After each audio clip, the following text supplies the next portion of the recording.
ይስጥልኝ እንደምን አምሽታችኋል ውድ ተመልካቾቻችን ከአባይ ቴሌቪዥን የሚተላለፍላችሁ የለተሰኞ ታህሳስ 27 ቀን 2018 አውደ ዜና ተጀምሯል። በምሽቱ የዜና ወጃችንን በርካታ ዘገባዎችን ወደ እናንተ እናደርሳለን። የቢዝነስና የምጣኔ ሀብት ዘገባችንም ሰዓቱን ጠብቆ ይቀርባል። ዜናዎችን እየመራው ሀና ፍስሐ ከእናንተ ጋር ቆይታ አደርጋለሁ። አብራችሁን ቆዩ። በመጀመሪያው ክፍለ ጊዜ የመረጃ ጥንቅራችንም በአፍሪካ ደረጃ ለሚመረጡ ተማሪዎች ነፃ የትምህርት እድል የሚሰጥበት የኤአይ ዩኒቨርሲቲ ሊገነባ እንደሆነ ጠቅላይ ሚኒስትር አብይ አህመድ መናገራቸውን፣ ምርጫ ቦርድ ነፃና ገለልተኛ ምርጫ ለማድረግ ያግዛል ያለውን ዲጂታል የመራጮችና እጩዎች የምዝገባ ስርዓት ማስጀመሩን፣ በትግራይ ክልል የሀገራዊ ምክክር መጀመሩ ለምክክሩ ሂደት ወሳኝ ምዕራፍ መሆኑ መገለጹን የተመለከቱ ጉዳዮችን ወደ እናንተ እናደርሳችኋለን። አብራችን ቆዩ። በአፍሪካ ደረጃ ለሚመረጡ ተማሪዎች ነፃ የትምህርት እድል የሚሰጥበት የኤአይ ዩኒቨርሲቲ ሊገነባ እንደሆነ ጠቅላይ ሚኒስትር አብይ አህመድ ተናገሩ። ጠቅላይ ሚኒስትር አብይ አህመድ ከሁሉም የአፍሪካ ሀገራት ለሚመረጡ ተማሪዎች ነፃ የትምህርት እድል የሚሰጥበት የኤአይ ወይም ሰው ሰራሽ አስተውሎት ዩኒቨርሲቲ ሊገነባ እንደሆነ ገልጸዋል።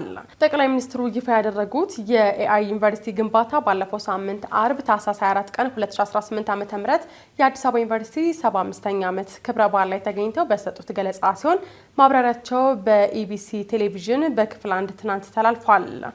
መንግስታቸው ወደ ስልጣን ከመጣ ወዲህ ከ30ና 40 ሺህ ገደማ መዋዕለ ህጻናት እንዲሁም በርካታ አንደኛና ሁለተኛ ደረጃ ትምህርት ቤቶች መገንባታቸውን ጠቅላይ ሚኒስትር አብይ አህመድ ጠቅሰዋል።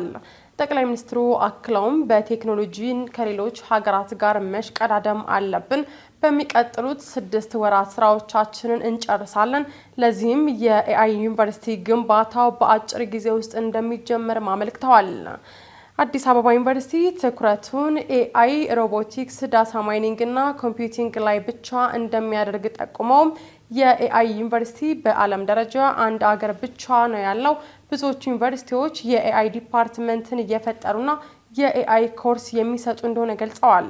ዩኒቨርሲቲ አልገነባንም በምታውቁት ምክንያት ያለው ዩኒቨርሲቲ እንዲሆን ከስም ወጥቶ ዩኒቨርሲቲ እንዲሆን በሚል አሁን ለመጀመሪያ ጊዜ ኤአይ ዩኒቨርሲቲ ልንገነባ ነው እና ለሚቀጥሉ 6 ወራት ስራዎቻችንን እንጨርሳለን። የኤአይ ዩኒቨርሲቲ ስንፈጥር ማክሲመም 1000 ግራጁዌትስ ካለን ይበቃናል። ቢያንስ 100 ግን ስኮላርሺፕ ነው። ለእያንዳንዱ አፍሪካ ሀገር ሁለት ስኮላርሺፕ እንሰጣለን። ኢትዮጵያ ውስጥ ባለው ተማሪ ማክሲመም 2% ነው ከኮምፒት ካደረገው የምንቀበለው ማክሲመም። በጣም ትንሽ ግን ፕራክቲካል የሆነ ሰው እንፈጥራለን። ለዚህ ከናንተም ከዲያስፖራውም የምናሳትፋቸው ሰዎች ይኖሩ ይሆናሉ። ቴክኖሎጂ ላይ መሽቀዳደም አለብን። የኤአይ ዩኒቨርሲቲ በዓለም ደረጃ አሁን አንድ ሀገር ብቻ ነው ያለው። የኤአይ ዲፓርትመንት የፈጠሩ አሉ፣ የኤአይ ኮርስ የሚሰጡ አሉ፣ እናንተን ጨምሮ እነሱ አሉ። ኤአይን ብቻ የሚሰራ ማሽን ለርኒንግ ላይ፣ ሮቦቲክስ ላይ፣ ዴታ ማይኒንግ ላይ፣ ኮምፒውቲንግ ላይ የሚሰራ ብቻ ተቋም ግን በዓለም ላይ እስካሁን አንድ ነው ያለው። እኛ ሁለተኛው እንሆናለን ከፈጠን። ለምን ያላችሁ እንደሆነ ትውልድ ላይ ለመስራት እሽቅድድም ስለሚፈልግ። አራተኛው ግሪን ኢኮኖሚ ነው። ጠቅላይ ሚኒስትር አብይ አህመድ የኤአይ ዩኒቨርሲቲው ለእያንዳንዱ የአፍሪካ ሀገር ሁለት ስኮላርሺፕ እንደሚሰጥና በዩኒቨርሲቲው ለመማርም ከሚወዳደሩት ኢትዮጵያውያን ውስጥ ደግሞ 2% ያህሉ ብቻ ወደ ተቋሙ የመግባት እድል እንደሚያገኙ ጠቁመው የኤአይ ዩኒቨርሲቲ የሚገነባው ትውልዱ ላይ ለመስራት እሽቅድድም ስለሚፈልግ በመሆኑ እንደሆኑ ገልጸዋል። የአዲስ አበባ ዩኒቨርሲቲ 75ኛ ዓመት የምስረታ በዓሉን በማስመልከት ዩኒቨርሲቲው ባዘጋጀው የውይይት መድረክ ላይ ጠቅላይ ሚኒስትር አብይ አህመድ የምሁራን ሚና ለሀገራዊ ብልጽግና በሚል ርዕስ ባቀረቡት ጥናታዊ ጽሑፍ ምሁራን ሀሳብ አክባሪ፣ ችግር ፈችና መፍትሄ አሳሽ መሆን ይጠበቅባቸዋል ማለታቸው ይታወሳል። ምርጫ ቦርድ ነፃና ገለልተኛ ምርጫ ለማድረግ ያግዛል ያለውን ዲጂታል የመራጮችና እጩዎች የምዝገባ ስርዓትን አስጀመረ። የኢትዮጵያ ብሔራዊ ምርጫ ቦርድ የ2018 ዓ.ም አጠቃላይ ምርጫን በቴክኖሎጂ የተደገፈ ማድረግ የሚያስችሉ 2 የሞባይልና የድረገጽ መተግበሪያዎችን ይፋ ማድረጉን በዛሬው ዕለት በሰጠው መግለጫ አስታውቋል። ቦርዱ ዲጂታል የመራጮችና የእጩዎች የምዝገባ ስርዓት ማስጀመሪያ መርሃ ግብርንም አካሂዷል። የኢትዮጵያ ብሔራዊ ምርጫ ቦርድ ሰብሳቢ ሜላተወርቅ ኃይሉ ዲጂታል የመራጮችና እጩዎች ምዝገባ ስርዓቱን ወደ ስራ ለማስገባትም 1 ዓመት ከ6 ወራት በላይ ጊዜ ፈጅቷል ሲሉ ገልጸዋል። ስርዓቱ ወደ ስራ መግባቱ ለስራ ቀልጥፍና፣ ለመረጃ ትክክለኛነትና ለአካታችነት ወጪን ለመቀነስና የተቋሙን አቅም ከፍ ለማድረግ ያግዛልን ብለዋል። የጠቅላይ ፍርድ ቤት ፕሬዝዳንት ቴዎድሮስ ምህረት በበኩላቸው ስርዓቱ ቦርዱ ከወረቀት አሰራር ወደ ዲጂታላይዜሽን የተሸጋገረበት ትልቅ ምዕራፍ ነው ብለዋል። ፕሬዝዳንቱ አክለውም የምርጫ ሂደትን ግልጽ በማድረግም ታማኝነትን ለመገንባት በቴክኖሎጂ የታገዘ የአሰራር ስርዓት ማበጀት እንደሚገባም ገልጸዋል።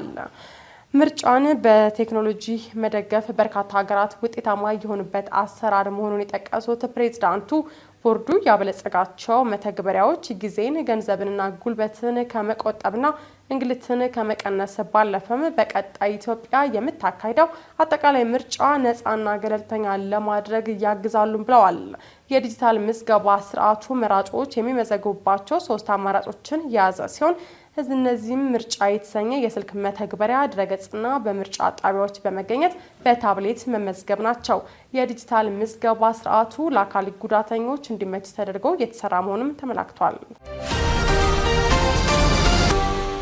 በትግራይ ክልል የሀገራዊ ምክክር መጀመሩ ለምክክሩ ሂደት ወሳኝ ምዕራፍ መሆኑ ተገለጸ።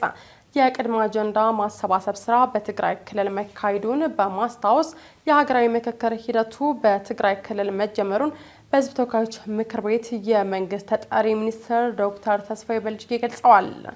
የሀገራዊ ምክክር ኮሚሽኑ ስራ ወሳኝ ምዕራፍ ላይ ደርሷል ያሉት ዶክተር ተስፋዬ የምክክር ሂደቱ በሁሉም አካባቢዎች ጥሩ በሚባል ደረጃ እየተከናወነ መሆኑንም ገልጸዋል። ዶክተር ተስፋዬ አክለውም ብሔራዊ መግባባት እንዳይኖር ኢትዮጵያ እንዳትረጋጋ የሚያደርጋት እንዲሁም ደግሞ የጋራ የሆነ ህገ መንግስት እንዳይኖር የሚያደርጉ የኢትዮጵያን እድገትና ሰላምን አደጋ ውስጥ የሚጥሉ አጀንዳዎች ተለይተው ህዝብን ባሳተፈ መንገድ በርካታ ስራዎች ተሰርተዋል ነው ያሉት። የሀገራዊ ምክክር ሂደቱ በትግራይ ክልል እንዳይሳካ የሚንቀሳቀሰው የህወሓት ቡድን ሁሌም በትግራይ ህዝብ ስም እየነገደ ነው ያሉት ዶክተር ተስፋዬ የትግራይ ህዝብ ልጆቹን ሁሌም በጦርነት መበገር የለበትም በማለትም ተናግረዋል። የሀገራዊ ምክክር ሂደቱ በትግራይ ክልል እንዳይሳካ የሚንቀሳቀሰው የህወሓት ቡድን ሁሌም በትግራይ ህዝብ ስም እየነገደ ነው ያሉት ዶክተር ተስፋዬ የትግራይ ህዝብ ልጆቹን ሁሌም ለጦርነት መገበር የለበትም በማለት ተናግረዋል። አሁን ይሄ ስራ በጣም በጥሩ ሁኔታ በትግራይ ክልል ተጀምሯል። በነገራችን ላይ የምክክር ኮሚሽኑ ለምክር ቤቱ ሪፖርት ሲያቀርብ ማየት እንደቻል ነው በትግራይ ክልልም የቅድመ አጀንዳ ማሰባሰብ ስራ ከተለያዩ ማህበረሰብ ክፍሎች ጋር ውይይት ተካሂዷል። ከምሁራን ጋር ውይይት ተካሂዷል። ከሲቪል ሶሳይቲስ ወይም የተለያዩ የህብረተሰብ ክፍሎችን ከሚወክሉ አደረጃጀቶች ጋር፣ ከወጣቶች ጋር፣ ከሴቶች ጋር፣ ከምሁራን ተወካዮች ጋር ውይይት ተካሂዷል። የማህበረሰብ ተወካዮች ሌሎች ከሲቪል ሶሳይቲ ውጪ ደግሞ ማህበረሰቡን በቀጥታ ከሚወክሉ ከሃይማኖት መሪዎች ጋር፣ ከሀገር ሽማግሌዎች ጋር ውይይት ተካሂዷል። በትግራይ ውስጥ ወደ 8 ከሚሆኑ የፖለቲካ ፓርቲዎች ጋር ውይይት ተካሂዷል። ኢቭን ቲፒኤልኤፍን ጨምሮ በእንዴት የሀገራዊ ምክክር ኮሚሽኑ መሄድ እንዳለበት ውይይት ተካሂዷል። በትግራይ ውስጥ ቅድመ አጀንዳ ማሰባሰብና ቅድመ ጉባኤ ላይ የሚሳተፉ ሰዎችን ልየታ የተካሄዱ መድረኮች የሚያረጋግጡት በትግራይ ውስጥ ያሉ ኢትዮጵያውያን ተጋሩ ልጆች በሙሉ ሀገራዊ ምክክር ኮሚሽኑ እጅግ በጣም ጠቃሚ እንደሆነ አንስተዋል። ሀገራዊ ምክክሩ በትግራይ ክልል በመሰረታዊ ጉዳዮች ላይ መነጋገር ተችሏል።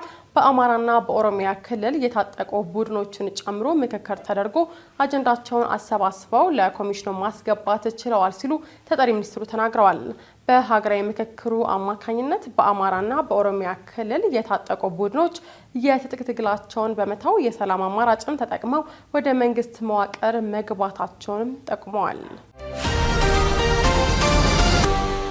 የተወደዳችሁ ተመልካቾቻችን እየተከታተላችሁት ያላችሁት ከአባይ ቴሌቪዥን የአውደ ዜና የመረጃ ሰዓታችን አሁንም ቀጥሏል።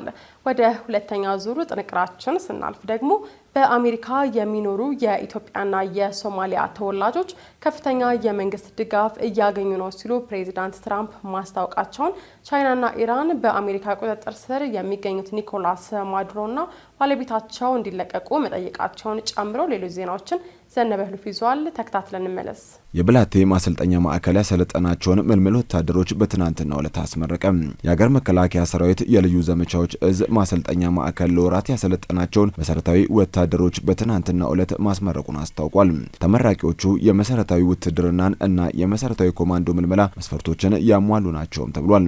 በምረቃ መርሃ ግብሩ ላይ በክብር እንግድነት የተገኙት የልዩ ዘመቻዎች እዝ አዛዥ ሌተናል ጀነራል ሹማ አብደታ የውትድርና ሙያ የጀግንነት ስብዕና የተላበሰ ማንነትን የሚፈልግ ከመሆኑ በላይ ፈታኝ ለሆኑ ሰው ሰራሽና የተፈጥሮ መሰናክሎች ሳይበገሩ በጽናት መቆምን ይጠይቃል ብለዋል። ይህ ሲሆን በሚያልፍ ህይወት የማያልፍ ታሪክን በመጻፍ በዜጎች ልብ ውስጥ በትውልድ ቅብብሎች ለዘላለም መኖር እንደሚቻል ጀነራል መኮንኑ ገልጸዋል። የመሰረታዊ ውትድርናን አጠናቀው የተመረቁት ወታደሮች በቀጣይ ከኮማንዶ ከአየር ወለድ ከልዩ ኃይልና ጸረ ሽብር እንዲሁም ከሪፐብሊኩ የጥበቃ ኃይል ጋር ለመቀላቀል የሚያስችላቸውን ስልጠና በብቃት እንዲወጡ ማሳስበዋል። የልዩ ዘመቻዎች እዝ የሪፐብሊኩ ጥበቃ ኃይል አመራርና አባላት ኢትዮጵያ አስቸጋሪ ሁኔታዎች በገጠሟት ጊዜ ሁሉ አለኝታነታቸውን በተግባር ያረጋገጡ የቁርጥ ቀን ልጆች ናቸው ሲሉም ሌተናል ጀነራል ሹማ አብደታ ገልጸዋል። ተመራቂዎቹ በቆይታቸው ጠንካራ የአካል ብቃት የተኩስና የተለያዩ የውጊያ ስልቶችን በቀንና በሌሊት የተማሩና በልምምድ ያዳበሩ ከመሆኑ በላይ የስነ ልቦናና የጤና ትምህርት የቀሰሙ መሆናቸውን የገለጹት ደግሞ የልዩ ዘመቻዎች እዝ ማሰልጠኛ ማዕከል አዛዥ ብርጋዴር ጀነራል ቦጃጋ ናቸው። ማሰልጠኛ ማዕከሉ የቅበላ አቅሙን በከፍተኛ ደረጃ ማሳደጉን የገለጹት ብርጋዴር ጀነራል ቦጃ አጋ የስልጠና መሰረት ልማቶችን ማስፋፋት ተችሏል ብለዋል። አዋሽ ባንክ ለገና በዓል ከ50 ሚሊዮን ብር በላይ የሚገመት የሰብአዊ ድጋፍ ማድረጉን ገለጸ። አዋሽ ባንክ የ2018 ዓመተ ምህረት የገና በዓልን ምክንያት በማድረግ አነስተኛ ገቢ ላላቸውና አቅመ ደካማ ወገኖች ከ50 ሚሊዮን ብር በላይ የሚገመት የአይነትና የገንዘብ ድጋፍ ማድረጉን አስታውቋል። ባንኩ ክብራችን ወገናችን ደስታችን ማካፈላችን በሚል መሪ ቃል ባዘጋጀው የበጎ አድራጎት መርሃ ግብር አዲስ አበባን ጨምሮ በመላ ሀገሪቱ በሚገኙ የተለያዩ ከተሞች ድጋፉን እያከፋፈለ እንደሚገኝ ተገልጿል። የባንኩ ቺፍ የትራንስፎርሜሽን ኦፊሰር አቶ ተመስገን ቡሻ ገለጻ ድጋፉ ከ5000 በላይ ለሚሆኑ ወገኖች የሚደርስ ሲሆን እያንዳንዱ ተጠቃሚዎች 25 ኪሎ ግራም ዱቄት፣ 5 ሊትር የምግብ ዘይትና 3000 በጥሬ ገንዘብ ድጋፍ መደረጉን ፒያሳ በሚገኘው የመናገሻ ገነተ ጽጌ ቅዱስ ጊዮርጊስ ቤተክርስቲያን በነበረው መርሃ ግብር ላይ ተናግረዋል። በዕለቱም 150 ለሚሆኑ ግለሰቦች ድጋፍ መደረጉን አስታውቀዋል። አዋሽ ባንክ ባለፉት 31 ዓመታት ውስጥ በማህበራዊ ኃላፊነት ዘርፍ በርካታ ስራዎችን ሲያከናውን መቆየቱንም አንስተዋል። ባለፈው በጀት ዓመት 2024-2025 ለተለያዩ ማህበራዊ አገልግሎቶች ከ600 ሚሊዮን ብር ያላነሰ በጀት መድቦ ተግባራዊ አድርጓልም ነው ያሉት። ባንኩ በትምህርት፣ በጤና፣ በስራ ፈጠራ እንዲሁም በተፈጥሮና ሰው ሰራሽ አደጋዎች ለተጎዱ ወገኖች ድጋፍ በማድረግ ላይ መሳተፉንም ገልጸዋል። ባንኩ የቅርንጫፍ ቁጥሩን ከ1000 በላይ ማድረስ የቻለ ሲሆን በመላ አገሪቱ ከ15 ሚሊዮን በላይ ለሚሆኑ ደንበኞች ዘመናዊና ሁሉንም አካታች የባንክ አገልግሎት እየሰጠ ይገኛል ሲሉ ገልጸዋል። በአሜሪካ የሚኖሩ የኢትዮጵያና የሶማሊያ ተወላጆች ከፍተኛ የመንግስት ድጋፍ እያገኙ ነው ሲሉ ፕሬዝዳንት ትራምፕ አስታወቁ። የአሜሪካው ፕሬዝዳንት ዶናልድ ትራምፕ ትናንት ታህሳስ 26 ቀን 2018 ዓ.ም ይፋ ባደረጉት መረጃ በአሜሪካ የሚኖሩ የሶማሊያና የኢትዮጵያ ተወላጅ ቤተሰቦች ከፍተኛ የመንግስት ድጋፍ ተጠቃሚ ናቸው ሲሉ አስታውቀዋል። ፕሬዝዳንቱ ትሩ ሶሻል በተሰኘው የማህበራዊ ትስስር ገጻቸው ላይ የስደተኞች ማህበራዊ ድጋፍ ተጠቃሚነት መጠን በትውልድ ሀገር በሚል ርዕስ የተዘጋጀ ሰንጠረዥ አጋርተዋል። ሰንጠረዡ በሀገሪቱ የሚኖሩ ስደተኞች ከተወለዱበት ሀገር ጋር በተያያዘ በአሜሪካ ውስጥ ያላቸውን የመንግስት ድጋፍ ተጠቃሚነት መጠን የሚያሳይ ሲሆን ወደ 120 የሚጠጉ ሀገራትንና ግዛቶችን በዝርዝሩ አካቷል። በሰንጠረዡ 47.6 በመቶ የሚሆኑ የኢትዮጵያ ተወላጅ ቤተሰቦች እና 71.9 በመቶ የሚሆኑ የሶማሊያ ተወላጅ ቤተሰቦች የመንግስት ድጋፍ እንደሚያገኙ አመልክተዋል። ይህም ሶማሊያን 81.4 በመቶ ካስመዘገበችው ቡታንና 75.2 በመቶ ካገኘ የተገኘችው የመን በመቀጠል በዝርዝሩ 3ኛ ደረጃ ላይ አስቀምጧታል። በተጨማሪም አፍጋኒስታንና ዶሚኒካን ሪፐብሊክ እያንዳንዳቸው 68.1 በመቶ ተጠቃሚነት እንዳላቸው የተጠቀሰ ሲሆን በአንጻሩ እንደ ሳውዲ አረቢያና ኩዌት ያሉ ሀገራት ተወላጆች በ25 በመቶ ዝቅተኛው የድጋፍ ተጠቃሚነት መጠን ላይ ይገኛሉ። አሃዞቹ ይፋ የሆኑት የትራምፕ አስተዳደር የተወሰኑ የስደተኛ ማህበረሰቦች በአሜሪካ የበጀት ጫና እያደረሱ ነው በሚል ጠንካራ ያለ ንግግር እያደረገ ባለበት ወቅት ነው። ቻይናና ኢራን በአሜሪካ ቁጥጥር ስር የሚገኙት ኒኮላስ ማዱሮና ባለቤታቸው እንዲለቀቁ ጠየቁ። ባሳለፍነው ቅዳሜ የአሜሪካ ጦር በቬንዙዌላ ላይ በፈጸመው መጠነ ሰፊ ጥቃት የሀገሪቱን ፕሬዝዳንት ኒኮላስ ማዱሮን በቁጥጥር ስር መዋሉን ፕሬዝዳንት ዶናልድ ትራምፕ ማስታወቃቸው ይታወሳል። የቬንዙዌላው ፕሬዝዳንት ኒኮላስ ማዱሮና ባለቤታቸው በዛሬው ዕለትም በካቴና ታስረው ብሩክሊን ከሚገኘው ማቆያ ወደ ማንሃታን ፍርድ ቤት መቅረባቸው ተገልጿል። የቬንዙዌላ አጋር የሆኑት ቻይናና ኢራን በአሜሪካ ቁጥጥር ስር የሚገኙት ኒኮላስ ማዱሮና ባለቤታቸው ሲሊያ ፍሎሪስ እንዲለቀቁ መጠየቃቸውም ተገልጿል። ይህ በእንዲህ እንዳለ የቻይና የውጭ ጉዳይ ሚኒስትር የአሜሪካ ተግባር ዓለም አቀፍ ግንኙነትን የሚመሩ ሕጎችና ደንቦችን በግልጽ የሚጥስ ነው በማለት በቬንዙዌላ እየተካሄደ ያለውን ሁኔታ በቅርበት እየተከታተለ መሆኑን አመልክቷል። በተጨማሪም ዋሽንግተን የቬንዙዌላ መንግስትን ለመገልበጥ የምታደርገውን ጥረት እንድታቆም እንዲሁም ችግሮች በንግግር እንዲፈቱ ጠይቃለች። ኢራን በበኩሏ በማዱሮና በባለቤታቸው ላይ የተፈጸመውን ድርጊት አውግዛ የውጭ ጉዳይ ሚኒስትሯ ቃል አቀባይ ኢስማኤል ባቃይ ህገወጥ እርምጃ በመሆኑ የሚያኮራ አይደለም በማለት ድርጊቱን ማጣጣላቸውን የፈረንሳይ ዜና ወኪል ዘግቧል። ከሶማሊያ ተነጥላ ነጻ አገርነቷን ያወጀችው ሶማሊላንድ ደግሞ አሜሪካ በቬንዙዌላ ላይ የወሰደችውን ወታደራዊ እርምጃ ደግፋለች። አሜሪካ በቬንዙዌላ ላይ ጥቃት ፈጽማ ፕሬዝዳንት ማዱሮን በመያዝ ወደ አገሯ የወሰደችበት ወታደራዊ እርምጃ በዛሬው ዕለት በተባበሩት መንግስታት ድርጅት የጸጥታው ምክር ቤት ውይይት እንደሚደረግበት ተገልጿል። የምክር ቤቱ ዋነኛ አባላት ሩሲያና ቻይና የአሜሪካን እርምጃ እየተቃወሙ ሲሆን የዋሽንግተን አጋር የሆኑ ምዕራባውያን አገራትን ጨምሮ ሌሎችም ድርጊቱ ዓለም አቀፍ ሕግን የሚጥስ ነው በማለት እያወገዙ ይገኛሉ። ከአባይ ቴሌቪዥን የሚተላለፍላችሁ የምሽት ዘገባዎቻችን አሁንም እንደቀጠሉ ናቸው። ወደ ተመልካቾቻችን አሁን ደግሞ የቢዝነስና ምጣኔ ሀብት ጉዳዮች የሚቀርቡበት ሰዓት ላይ ደርሰናል። መረጃዎቹን ቴዎድሮስ አይቸው ይዟል። ተከታትለን እንመለስ። ሁለት ዘመናዊ የኤሌክትሪክ መኪኖችን ለባለድለኞች ያስረከበው ኢትዮ ቴሌኮም ተጨማሪ 6 ዘመናዊ የኤሌክትሪክ መኪኖችንም እጣ አወጣም። ኢትዮ ቴሌኮም ባሳለፍነው ቅዳሜ እጣ ላወጣላቸው የአዲስ አበባና ጅማ ባለድለኞች 2 ዘመናዊ BYD ኤሌክትሪክ መኪኖችን አስረክቧል። ኩባንያው በዚህ ወቅትም የ6 ተጨማሪ ዘመናዊ የኤሌክትሪክ መኪኖች የእጣ አወጣጥ መርሃ ግብርንም አከናውኗል። በቀጣይ በሚካሄድ መርሃ ግብርም እጣ ለወጣላቸው ባለድለኞች የመጨረሻዎቹን 6 ዘመናዊ የኤሌክትሪክ መኪኖች ሽልማት እንደሚያበረክት ኢትዮ ቴሌኮም አስታውቋል። የመጨረሻዎቹን 6 ዘመናዊ የኤሌክትሪክ መኪኖች እጣ የማውጣት መርሃ ግብር ላይ የኩባንያው ከፍተኛ አመራሮች፣ የኢትዮጵያ ሎተሪ አገልግሎት ተወካዮች፣ የሚዲያ አጋሮችና ጥሪ የተደረገላቸው እንግዶች ተገኝተዋል። ኩባንያው 130ኛ ዓመት የክብረ በዓሉን ምክንያት በማድረግ ለደንበኞች ባዘጋጀው የኢትዮ 130 ሜጋ ፕሮሞና የኢትዮ 131 ላኪ ስሎት ሽልማት መርሃ ግብር በርካታ ሽልማቶችን ሲያበረክት መቆየቱን ገልጿል። ኩባንያው በ65 ሳምንታት ውስጥ 4 የኤሌክትሪክ መኪኖችን ለአዲስ አበባ፣ አዳማና ወሊሶ ባለድለኞች እንዲሁም 13 ባለ 3 እግር ተሽከርካሪዎችን ለአርባ ምንጭ፣ ሐረር፣ አርሲ ነገሌ፣ አዲስ አበባ፣ ኦሳዕና፣ አዳማ፣ ሐዋሳ፣ ወልቂጤና ቦንጋ ለባለድለኛ ደንበኞቹ ቁልፍ ማስረከቡን አስታውሷል። በተጨማሪም 372 ዘመናዊ ስማርት ስልኮችን ለ2059 ደንበኞች በየቀኑና በየሳምንቱ በድምሩ 40.8 ሚሊዮን ብር የቴሌብር ኤሌክትሮኒክስ ገንዘብ እንዲሁም ከ2.7 ሚሊዮን በላይ የሞባይል ጥቅሎችን ጨምሮ ከ127.8 ሚሊዮን ብር በላይ አጠቃላይ ዋጋ ያላቸውን ሽልማቶች አበርክቶ እንደነበር አስታውቋል። ቴምር ፕሮፐርቲስ የ12 ሚሊዮን ብር ሽልማት ለደንበኞች ባበረከተበት ወቅት የሳይቶቹን ቁጥር ወደ 100 ለማሳደግ ማቀዱን አስታወቀም። በሀገር በቀል የሪል ስቴት ልማት ዘርፍ ላይ ለ10 ዓመታት አሻራውን ሲያኖር የቆየው ቴምር ፕሮፐርቲስ በአድዋ መታሰቢያ ሙዚየም ባዘጋጀው ልዩ ኤክስፖ መድረክ ላይ ለደንበኞቹ የ12 ሚሊዮን ብር ግምት ያላቸውን ሽልማቶች ማበርከቱን ገልጿል። ድርጅቱ በዚሁ መድረክ ላይ በያዝነው ዓመት የግንባታ ሳይቶቹን ቁጥር በከፍተኛ ደረጃ ለማሳደግ መዘጋጀቱንም ይፋ አድርጓል። ሁለት በር በአንድ ቁልፍ በሚል መሪ ቃል በተካሄደው በዚህ ስነ ስርዓት ላይ የብሔራዊ ሎተሪ አስተዳደር ታዛቢዎች በተገኙበት የዕጣ አወጣጥ ስነ ስርዓት አከናውኗል። ሁለት እድለኞች ዘመናዊ የቢዋይዲ ኤሌክትሪክ መኪኖችን በሽልማት ማስረከቡን አስታውቋል። አራት እድለኞች ደግሞ የቤታቸውን ግንባታ ለማጠናቀቅ የሚያግዝ ለእያንዳንዳቸው 1 ሚሊዮን ብር መስጠቱን ገልጿል።